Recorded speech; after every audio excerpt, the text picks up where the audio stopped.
Hello everyone, welcome to Explore Hop.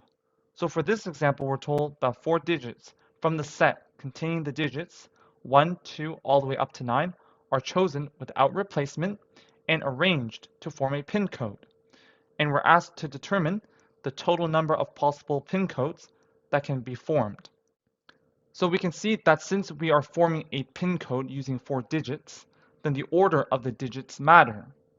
And since we're also picking the digits without replacement, meaning that we can only use each digit once, then to determine the number of pin codes that can be formed, we need to find the number of permutations of 4 digits from the set of 9 digits.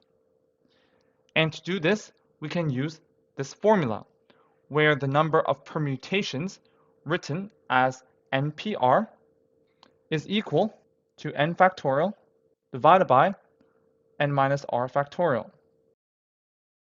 And in this case, n is equal to 9 and r is equal to 4.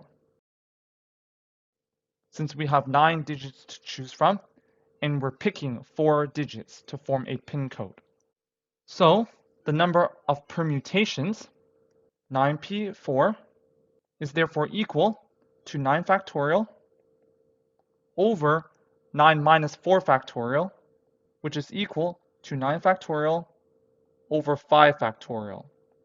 And this is equal to 3024. And that gives us the number of possible pin codes that can be formed, which is equal to the number of permutations of 4 digits chosen from 9 digits in our set. So therefore, the total number of possible pin codes is 3024. And that's it for this example. Thank you for joining us. See you in the next lesson.